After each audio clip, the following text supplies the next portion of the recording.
कहानी की शुरुआत में हम देखते हैं मैनेजर किम को, जो अपने घुटनों के बल बैठे हुए होते हैं और किसी से माफी मांग रहे होते हैं। तभी अचानक पीछे से उनकी बेटी चिल्लाती है, डैड आप ये क्या कर रहे हो? मैंने आपको बताया ना, उसने पहले मुझे मारा। दरअसल यहां पर मैनेजर किम की बेटी की किसी दूसरी लड़की से लड़ाई हो जाती है। तभी उस दूसरी लड़की की मां गुस्से में कहती है, आखिर तुम्हें यह बदतमीजी किसने सिखाई है? मैं चाहती हूं कि एक कमेटी बने जिससे पता चले कि इस स्कूल में कितना ज्यादा वायलेंस हो रहा है। तुम्हारी बेटी ने जो किया है वो सब उसके रिकॉर्ड में लिखा जाएगा। ऐसे बच्चों को तो सोसाइटी में घुसने भी नहीं देना चाहिए। अब यहां पर हमें एक आदमी दिखाई देता है जो शायद टीचर है, लेकिन सच कहें तो किसी भी एंगल से वो टीचर जैसा नहीं लग रहा होता। बेचारे मैनेजर के अभी भी चुपचाप जमीन पर बैठे हुए शर्मिंदा नजर आते हैं। तभी वो टीचर जैसा दिखने वाला आदमी बोलता है, जैसा कि तुम जानते हो ये तीसरी बार है जब मिंजी हायरी से लड़ रही है, और इस बार तो उस बच्ची को चोट भी आई है। चूंकि हम एक स्कूल है, इसलिए हमें उस स्टूडेंट के लिए एक वकील की भी जरूरत पड़ेगी जिसके साथ अत्याचार हुआ है। फिर वो आगे कहता है, देखो तुम्हें बताने की जरूरत नहीं है कि मिंजी के फादर इस इलाके में कितने फेमस हैं। यहां तक कि अफवाहें हैं कि वो जल्द ही पॉलिटिक्स में भी उतरने वाले हैं। जियोंग कंस्ट्रक्शन के बारे में सुना ही होगा। ये लोग काफी ताकतवर हैं। इस मामले को ज्यादा आगे बढ़ाने से तुम्हें कुछ भी नहीं मिलने वाला। ये सुनकर मैनेजर किम अपनी मुट्ठी कस लेते हैं और धीरे से कहते हैं, मैं माफी चाहता हूं। मैं अकेला ही हूं जो अपनी बेटी की देखभाल करता हूं, इसलिए शायद बहुत सारी चीजें हैं जो मैं उसे सिखा नहीं पाया। इतना सुनते ही उनकी बेटी गुस्से में चिल्लाकर कहती है, डैड आप माफी क्यों मांग रहे हो? लेकिन यहाँ पर मैनेजर किम दूसरी लड़की के पेरेंट्स के सामने घुटनों के बल बैठे हुए होते हैं। एक लड़की का बाप दूसरी लड़की के बाप से हाथ जोड़कर कहता है, प्लीज मुझे माफ कर दीजिए। माफी मांगने के बाद मैनेजर किम अपनी बेटी के साथ वहां से निकल जाते हैं। अब हम देखते हैं कि मैनेजर किम की बेटी आगे आगे चल रही होती है और मैनेजर किम उसके पीछे। पीछे से मैनेजर किम धीरे से पूछते हैं, क्या तुम कुछ खाना चाहोगी? लेकिन उनकी बेटी गुस्से में जवाब देती है, नहीं मुझे कुछ नहीं खाना। मैं ना खाना खाना चाहती हूं, ना ही स्कूल जाना चाहती हूं, और ना ही मुझे मेरे इतने डरपोक डैड चाहिए। फिर वो अपने पिता पर बरस पड़ती है, डैड आखिर आपकी दिक्कत क्या है? मेरे स्कूल में हर किसी के डैड या तो पॉलिटिक्स में है या फिर किसी बड़ी कंपनी के चेयरमैन है। सारे स्टूडेंट्स के डैड के पास पावर है और आप तो बस एक कंपनी के मैनेजर हो। वो आगे कहती है, आखिर क्यों डैड, मैं ऐसे क्यों पैदा हुई? मेरे पास बाकियों की तरह कुछ भी क्यों नहीं है? और हम इतनी सारी जगह छोड़कर साउथ कोरिया में ही क्यों रहते हैं? सच कहूं तो मुझे अपनी हालत पर दया आती है। आपने मुझे पैदा ही क्यों किया अगर आपकी जिंदगी ऐसी ही होने वाली थी? जो इंसान एक बच्चे को ठीक से पाल नहीं सकता, उसे बच्चा रखने का कोई हक नहीं है। ये कहते कहते मिंजी रोने लगती है। वो बहुत दुखी होती है। मैनेजर किम ये सब देखकर अंदर से टूट से जाते हैं, लेकिन वो कुछ भी नहीं कह पाते। इतने में ही मिंजी वहां से जाने लगती है। मैनेजर किम पीछे से आवाज लगाते हैं, मिंजी रुक जाओ। मिंजी जाते जाते अपने डैड से कहती है, मुझे अकेला छोड़ दो। आपको कहने के लिए मेरे पास कुछ भी नहीं है और मेरे पीछे पीछे मुझे ढूंढने मत आना। आज मैं रियोंग के घर रुकने वाली हूँ। सच में अगर आप मेरे पीछे आए ना तो मुझे आप पर बहुत ज्यादा गुस्सा आएगा। ये कहकर मिंजी वहां से चली जाती है और मैनेजर किम बस खड़े खड़े अपनी बेटी को जाते हुए देखते रह जाते हैं। इसके बाद सीन शिफ्ट होता है और अब हम देखते हैं मिंजी को, जिसके आसपास कई सारे स्टूडेंट्स खड़े होते हैं। हालांकि उन्होंने स्कूल यूनिफॉर्म नहीं पहनी होती। और तभी वहां हायरी आती है और आते ही मिंजी के मुंह पर एक जोरदार थप्पड़ मार देती है। हायरी गुस्से में मिंजी से कहती है, तू छोटी कुत्तिया, आखिर मुझे ऐसे क्या देख रही है? क्या तू मुझे दोबारा से मारना चाहती है? और इतना कहते ही हायरी मिंजी के ऊपर थप्पड़ों की बारिश कर देती है। लेकिन मिंजी भी चुप रहने वालों में से नहीं होती। वो तुरंत हायरी के बाल पकड़ लेती है और उसे मारने की कोशिश करती है। देखते ही देखते दोनों लड़कियां बिल्लियों की तरह आपस में लड़ने लगती हैं। आसपास खड़े लड़के इस पूरी फाइट का मजा ले रहे होते हैं और कहते हैं, अरे वाह, ये तो कैट फाइट है, इसके पंजे तो काफी तेज चलते हैं। तभी अचानक एक मोटा सा लड़का वहां आता है और मिंजी को जोर से लात मार देता है। वो गुस्से में कहता है, तू छोटी कुतिया, तुझे क्या लगा तू लड़की है इसलिए मैं तुझे मारूंगा नहीं? आखिर तेरी हिम्मत कैसे हुई मेरी गर्लफ्रेंड पर हाथ उठाने की? इस लड़के का नाम होता है मिनहो शिंग। असल में हायरी उसकी क्रश होती है। मतलब दोनों ऑफिशियली बॉयफ्रेंड गर्लफ्रेंड नहीं है, लेकिन मिनहो खुद को उसका हीरो समझता है। हायरी भी पीछे से चिल्लाते हुए कहती है, सही कहा, ये लड़की तो एक कचरे का ढेर है, इसकी यहाँ कोई पहचान भी नहीं है, ना ही इसके कोई दोस्त हैं। बेचारी मिंजी अभी हाँफ रही होती है और गुस्से में कहती है, तुम लोग बहुत ही गिरे हुए हो, चापलूस कहीं के। तुम सब यहाँ सिर्फ मुझे मारने के लिए आए हो। इतना सुनते ही मिनहो गुस्से में मिंजी के बाल पकड़ लेता है और कहता है, क्या कहा तूने? और फिर वो एक जोरदार मुक्का मिंजी के चेहरे पर मार देता है। इसके बाद वो लगातार मिंजी को पीटता ही जाता है। सच कहूं तो यहाँ का सीन काफी गुस्सा दिलाने वाला होता है। एक लड़का एक लड़की को इस तरह से मार रहा होता है और आसपास खड़े लोग बस तमाशा देख रहे होते हैं। मिन्हो लगातार मिंजी को मारता जा रहा होता है। तभी आसपास खड़े कुछ लोग घबराकर कहते हैं, अरे अब हमें रुक जाना चाहिए, इस तरह से तो ये मर जाएगी। लेकिन तभी हायरी जमीन से एक बड़ा सा पत्थर उठा लेती है और मिंजी की तरफ दौड़ते हुए चिल्लाती है, हटो मेरे रास्ते से, ए मिंजी किम, तू कुतिया कहीं की।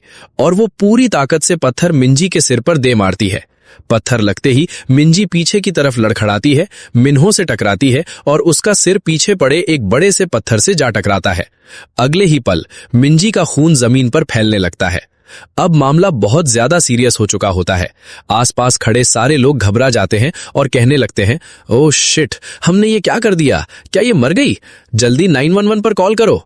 उधर मिन्हो अपने मन में सोच रहा होता है, शिट, अब तो मेरी बुरी तरह फंसने वाली है। मिनो अपने मन में घबराकर सोचता है, शिट, अब तो मेरी बहुत बुरी तरह वाट लगने वाली है। तभी वहां खड़ी एक लड़की कहती है, मैं पुलिस को कॉल करती हूँ। लेकिन जैसे ही वो फोन निकालती है, मिन्हो तुरंत उसका मुंह पकड़ लेता है और गुस्से में कहता है, सब लोग रुक जाओ, जो कुछ भी कर रहे हो अभी बंद कर दो। फिर वो सबको धमकाते हुए कहता है, तुम सबने इस चीज में मेरा साथ दिया है, अगर मैं पकड़ा गया तो मैं तुम सबका नाम भी बता दूंगा। और तुम लोग अच्छी तरह जानते हो जब मेरा दिमाग खराब होता है तो मैं कैसा हो जाता हूँ, इसलिए समझदारी दिखाओ और जो भी कॉल कर रहे हो अभी बंद कर दो।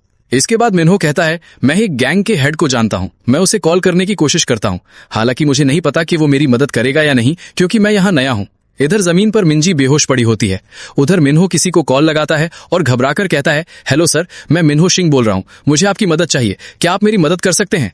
लेकिन तभी हायरी मिन्हो के हाथ से फोन छीन लेती है और कहती है, फोन मुझे दो। फिर वो फोन पर कहती है, हेलो, मैं गैंग चंजू की बेटी हूं, मेरे डैड जियोंग कंस्ट्रक्शन के चेयरमैन हैं और मुझे अभी किसी ऐसे इंसान की जरूरत है जो यहां इस पूरे मामले को संभाल सके। अब जहां एक तरफ मिंजी के साथ इतना सब कुछ हो चुका होता है, वहीं दूसरी तरफ हम देखते हैं मैनेजर किम को। उन्होंने चूल्हे पर कुकर चढ़ा रखा होता है और बहुत ही उदास होकर खाना खा रहे होते हैं। साथ ही वो अपनी बेटी मिंजी का इंतजार भी कर रहे होते हैं। मैनेजर किम घड़ी की तरफ देखते हैं और धीरे से कहते हैं, मिंजी को आने में काफी देर हो चुकी है। इसी बीच सीन फिर से दूसरी तरफ शिफ्ट होता है। हम देखते हैं कि मिन्हो और हायरी एक कार में कुछ लोगों के साथ कहीं जा रहे होते हैं। असल में कार में बैठे बाकी लोग गैंगस्टर होते हैं जिन्हें मिन्हो ने कॉल किया था।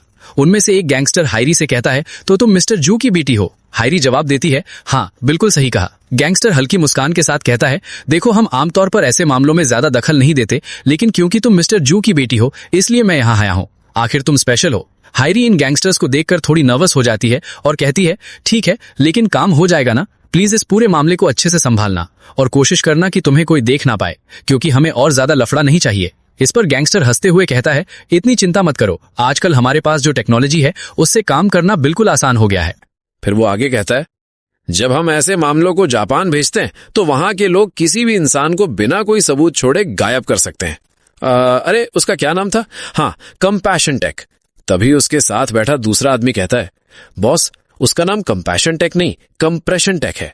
गैंगस्टर हंसकर कहता है, हाँ हाँ सही कहा, कंप्रेशन टेक। फिर वो समझाते हुए कहता है, एक बार जब हम उस मशीन पर किसी की बॉडी रखते हैं तो बॉडी वहां कांपने लगती है और जैसे ही मशीन का काम पूरा होता है बॉडी का भी काम खत्म हो जाता है। आजकल की टेक्नोलॉजी सच में बहुत काम की हो गई है। यानी साफ साफ कहा जाए तो ये लोग मिंजी की बॉडी को पूरी तरह खत्म करने की बात कर रहे होते हैं। ये सब सुनकर हायरी भी अंदर से काफी ज्यादा डर जाती है। इसी बीच हमें पता चलता है कि मिंजी को कार की डिक्की में डालकर लाया जा रहा है। तभी गैंगस्टर हायरी से कहता है, ठीक है हमारे मेहमानों, अब तुम्हें यहीं उतरना होगा, इसके आगे सिर्फ हमें जाने की अनुमति है। फिर वो आगे कहता है, और पैसों की चिंता मत करना, तुम्हें हमें कितने पैसे देने हैं उसका बिल मैं सीधे मिस्टर जू को भेज दूंगा। इतना कहकर वे लोग हायरी और बाकी बच्चों को वहीं उतार देते हैं। लेकिन उसी समय हम देखते हैं कि कार की डिक्की में पड़ी मिंजी का हाथ हल्का सा हिलता है, यानी मिंजी अभी भी जिंदा है। दूसरी तरफ मैनेजर किम अभी भी घर पर बैठकर अपनी बेटी का इंतजार कर रहे होते हैं। इतना इंतजार करते करते उनकी आंख लग जाती है, लेकिन अचानक वो नींद से जाग जाते हैं और घड़ी देखकर हैरान रह जाते हैं क्योंकि काफी देर हो चुकी होती है। मैनेजर किम तुरंत कपड़े पहनते हैं और बाहर निकल जाते हैं। बाहर आकर वो देखते हैं कि कुछ बच्चे आपस में बात कर रहे होते हैं। अरे यहां क्या हुआ था? क्या यहां किसी की फाइट हुई थी? ये तो खून लग रहा है, क्या हमें पुलिस को बुलाना चाहिए? तभी उनमें से एक कहता है, अरे रहने दो, मुझे लगता है किसी ने पहले ही पुलिस को कॉल कर दिया होगा, चलो यहां से चलते हैं। ये सब सुनकर मैनेजर किम की नजर जमीन पर पड़ती है जहां खून के निशान दिखाई दे रहे होते हैं। तभी उन्हें जमीन पर एक हेयरबैंड दिखाई देता है और जैसे ही वो उसे उठाते हैं उन्हें याद आता है कि ये उसी लड़की का हेयर बैंड है जिसकी पहले मिंजी के साथ लड़ाई हुई थी। अब मैनेजर किम को कुछ गड़बड़ होने का अंदाजा हो जाता है। वो तुरंत मिंजी की एक दोस्त को फोन करते हैं और कहते हैं, हेलो, क्या हेरियोंग बात कर रही हो? हाय, मैं मिंजी का डैड बोल रहा हूं। क्या पिछली रात मेरी बेटी तुम्हारे साथ थी? लेकिन जवाब सुनते ही मैनेजर किम का चेहरा बदल जाता है। अब उन्हें पूरी तरह अंदाजा हो जाता है कि उनकी बेटी किसी बहुत बड़े खतरे में है। अब हम देखते हैं कि मैनेजर किम अपने बीस्ट मोड में लग चुके हैं। इसके बाद सीन शिफ्ट होता है और हम देखते हैं हायरी और मिन्हो को, जो सड़क पर पैदल जा रहे होते हैं। हायरी थोड़ी घबराई हुई कहती है, हमें कुछ नहीं होगा ना? मिन्हो उसे समझाते हुए कहता है, अरे चिंता मत करो, तुमने बताया था ना उसके डैड भी एक नंबर के ढक्कन है। चिंता मत करो, वो लोग उसे कभी ढूंढ नहीं पाएंगे। हमें बस अपना मुंह बंद रखना है। मैं तुम्हें घर तक छोड़ देता हूं, ठीक है? इतने में ही पीछे से मैनेजर किम आते हैं और गंभीर आवाज में कहते हैं, एक्सक्यूज मी, क्या मैं तुमसे एक सवाल पूछ सकता हूं? जैसे ही मैनेजर किम वहां आते हैं, हायरी और मिन्हो दोनों की घबराहट 4 गुना बढ़ जाती है। मैनेजर किम आगे बढ़ते हुए कहते हैं, मैं मिंजी का फादर हूं और अभी मैं उसे ढूंढने की कोशिश कर रहा हूं।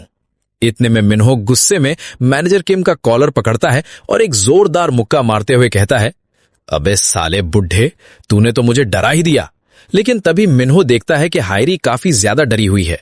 वो रुक जाता है और कहता है, हम किसी मिंजी बिंजी को नहीं जानते, हम तुम्हारी मदद नहीं कर सकते। इतने में मैनेजर किम हायरी की तरफ अपना हाथ बढ़ाते हैं और उसका हेयर बैंड दिखाते हुए कहते हैं, मिस, ये तुम्हारा है ना? मुझे सड़क पर पड़ा मिला, ये तुम्हारा ही है ना? मिन्हो गुस्से में फिर से मुक्का मारने वाला होता है, लेकिन कहता है, अबे तू जहां जा रहा था वहां चला जा। ऐसा करेगा तो तुझे चोट नहीं लगेगी। मेरा मूड आज ठीक नहीं है। अभी मैं तुझे यहां से जाने दे रहा हूं, इसलिए चुपचाप यहां से चला जा। इसके बाद सीन शिफ्ट होता है और हम मैनेजर किम की पुरानी यादों में जाते हैं, जिससे हमें अंदाजा होता है कि वो कितने खतरनाक और बेबाक इंसान हैं। हम देखते हैं कि मैनेजर किम चिल्लाकर बोल रहे होते हैं, प्लीज, मैं कह रहा हूं मुझे जाने दो। लेकिन काफी सारे फौजियों ने मैनेजर किम पर अपनी बंदूकें तान रखी होती हैं। एक फौजी बोलता है, सार्जेंट किम, तुम जो कर रहे हो वो करना बंद करो। मैं जानता हूं कि तुम क्या बोलने की कोशिश कर रहे हो, लेकिन अगर तुम यही सब करते रहे तो मामला काफी ज्यादा खराब हो जाएगा। लेकिन फिर हम देखते हैं कि मैनेजर किम ने अपनी सीनियर पर बंदूक तान रखी होती है और कुछ फौजी तो पहले ही जमीन पर पड़े होते हैं, जिन्हें मैनेजर किम ने ही निपटाया होता है। मैनेजर किम गंभीर आवाज में कहते हैं, अगर तुम्हें समझ आ रहा है कि मैं क्या बोल रहा हूं, तो तुम्हें मुझे यहां से जाने देना चाहिए। इसी बीच हम देखते हैं कि मैनेजर किम ने अपने सीनियर की गर्दन में चाकू और कनपटी में बंदूक तान रखी होती है। सैनिक डर के मारे कहता है, हे, शांत हो जाओ सार्जेंट, अपने हथियार नीचे रख दो। क्या तुमने नहीं कहा था कि उस औरत के साथ तुमने बस एक ही रात बिताई थी? तो फिर भला तुम्हें कैसे पता वो जो बच्चा है वो तुम्हारा ही है? दूसरा सैनिक चिल्लाते हुए कहता है, सबसे पहले हम सबको शांत होना होगा। इतने में ही मैनेजर किम फायर कर देते हैं, लेकिन ये फायर हवा में होता है। सैनिक डर के मारे अपनी पैंट गीली कर देता है और हकलाते हुए कहता है, इसे जाने दो, ये एक बहुत बड़ा पागल है, पूरी तरह पागल है। सीरियसली, अगर ऐसा ही चलता रहा ये हम सबको जान से मार देगा। अब सोचो मुला, जिस बंदे को देखकर इतने ट्रेनिंग वाले फौजी या स्पेशल फोर्सेस भी डर जाएं, वो बंदा खुद कितना खतरनाक होगा। अब सीन शिफ्ट होता है प्रेजेंट में, जहां मिन्हो गुस्से में मैनेजर किम का कॉलर पकड़ता है और बोलता है, तुझे लगता है तू बहुत खतरनाक है बुढ़े, अब तक मैं तेरे ऊपर रहम खा रहा था, लेकिन अब तेरी बारी है। मिन्हो अपनी टी शर्ट निकालने लगता है और धमकी देता है, लगता है तुझे अब समझ आएगा कि असली तरह से तुड़ाई करना किसको कहते हैं। बुढ़े, क्या तू भी अपनी शर्ट निकालना चाहता है? मैनेजर किम शांत रहते हुए कहते हैं, संभल के बच्चे। इतने में ही मिन्हो मैनेजर किम की शर्ट पकड़ता है और फाड़ देता है, बोलते हुए, या फिर तू चाहता है मैं तेरी शर्ट निकाल दूं बुढ़े? आखिर तुझे लगता क्या है, तू कौन है? क्या तुझे पता भी है कि फाइट कैसे की जाती है?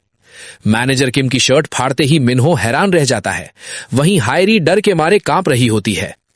इसके बाद सीन हमें मैनेजर किम की पुरानी यादों में ले जाता है। हम देखते हैं कि मैनेजर किम ने अपने सीनियर की गर्दन में चाकू लगा रखा था। तभी एक सैनिक अपने सीनियर से चिल्लाता है, ये नामुमकिन है, तुम जानते हो हम इसे यहां से जाने नहीं दे सकते। हमारे ये ऑपरेशन ये दुनिया के लिए सीक्रेट रहना चाहिए। सार्जेंट किम, उन मिशंस के बारे में सोचो जो आपने हमारे साथ किए हैं। तुमने नॉर्थ कोरिया में 17 घुसपैठ, और यहीं से हमें पता चलता है कि मैनेजर किम सिर्फ खतरनाक ही नहीं बल्कि एक पूरी तरह से एक्सपर्ट स्पेशल फोर्सेस का आदमी है। हम देखते हैं कि मैनेजर किम के मिशन का रिकॉर्ड सच में डरावना है। 5 डबल एजेंट मिशन पूरे किए, साउथ कोरिया में 2 बार जेल तोड़ी, कोरियन सुप्रीम लीडर को मारने वाला मिशन अंजाम दिया। पूरे नॉर्थ कोरिया में तुम मोस्ट वांटेड हो। सिर्फ इतना ही नहीं, तुम्हारे सर के ऊपर काफी सारे पैसों का इनाम रखा गया है। यहां तक कि चाइना और रशिया में तुम्हारे लिए स्पेशल टीम्स तैयार हैं। सैनिक अपनी सीनियर से कहता है, सर क्या हम ये सोच सकते हैं कि अगर इसे जाने दिया तो कोई हंगामा नहीं करेगा? नहीं, ऐसा नहीं हो सकता। ये बाहर नहीं जाना चाहिए। मैनेजर किम के होने से ही हम दूसरे देशों से समझौता कर पाते हैं। इसके बाद हम देखते हैं कि जैसे ही मिन्हो मैनेजर किम की शर्ट फाड़ता है, हमें मैनेजर किम के शरीर पर कट्स और गोलियों के निशान दिखाई देते हैं। मिन्हो मैनेजर किम की बॉडी को देख के हैरान और डर जाता है, लेकिन उसे संभलने का मौका भी नहीं मिलता। मैनेजर किम गोली की रफ्तार में मिन्हो पर अटैक करते हैं और अंत में मिन्हो की एक लात उसे हवा में उड़ा देती है। जैसे ही मिन्हो का सर जमीन की तरफ गिरने वाला होता है, मैनेजर किम अपने जूते से मिन्हो के सर को रोक लेते हैं और गंभीर आवाज में कहते हैं, मेरे पास तेरे लिए बस एक सवाल है, मेरी बेटी कहाँ है?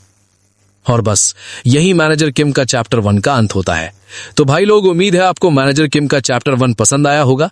और हाँ, अगले वीडियो में हम इस स्टोरी के अगले पार्ट में प्रवेश करेंगे। तब तक के लिए बाय बाय।